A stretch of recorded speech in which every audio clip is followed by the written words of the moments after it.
উজয়ন্ত প্রাসাদ হল ভারতের ত্রিপুরা রাজ্যের রাজধানী আগরতলায় অবস্থিত একটি জাদুঘর ও ত্রিপুরা রাজ্যের প্রাক্তন প্রাসাদ। প্রাসাদটি 1899 থেকে 1901 সালের মধ্যে মহারাজা রাধাকিশোর মাণিক্য দেব বর্মন দ্বারা নির্মিত হয়েছিল এবং এটি ইউরোপীয় শৈলী দ্বারা অনুপ্রাণিত বাগান দ্বারা বেষ্টিত দুটি হ্রদের তীরে অবস্থিত।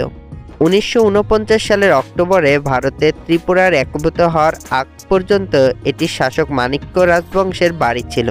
1972 থেকে 73 সালে ত্রিপুরা সরকার রাজপরিবারের কাছ থেকে প্রাসাদটি 25 লাখ রুপিতে কিনেছিল এবং জুলাই 2011 পর্যন্ত রাজ্য বিধানসভার দপ্তর ছিল।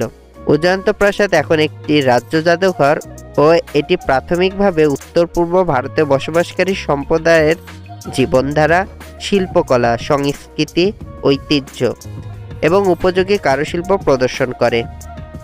সাথে এখানে প্রচুর পাথরের ভাস্কর্য, মাণিক্য রাজবংশের মুদ্রা এবং কিছু অন্যান্য নিদর্শন রয়েছে। ভূমিকম্পের সম্ভাব্য ক্ষয়ক্ষতি প্রতিরোধ করার জন্য জাদুঘরটিকে সিসমিক রেট্রোফিটিং দেওয়া হয়েছিল। জাদুঘরের ইতিহাসের প্রথম দিকে উজয়ন্ত প্রাসাদের নাম পরিবর্তন করে ত্রিপুরা রাজ্য জাদুঘর করার রাজ্য সরকারের প্রস্তাবিত পদক্ষেপ নিয়ে বিতর্ক শুরু হয়।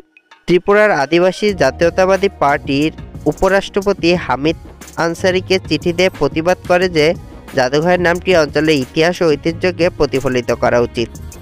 ত্রিপুরার নামমাত্র রাজা বিদ্যুৎ বিক্রম কিশোরদেব বর্মন বলেন, প্রাসাদটি একটি ঐতিহাসিক স্থান।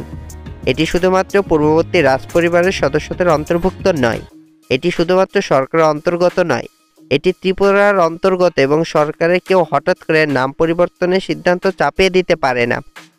সরকার উজয়ন্ত প্রাসাদের আসল নাম রাখার ও জাদুঘর চত্বরে মহারাজ রাধা কিশোর মাণিক্যের মূর্তি নির্মাণের সিদ্ধান্ত নেয়। ত্রিপুরা উত্তর পূর্ব ভারতের একটি রাজ্য। এটি ভারতের তৃতীয় ক্ষুদ্রতম রাজ্য।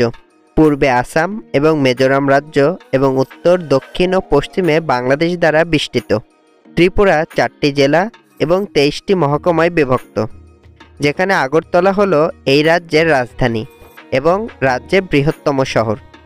ত্রিপুরায় 19টি ভিন্ন উপজাতি সম্প্রদায় রয়েছে, সংখ্যাগরিষ্ঠ বাঙালি জনসংখ্যার সাথে।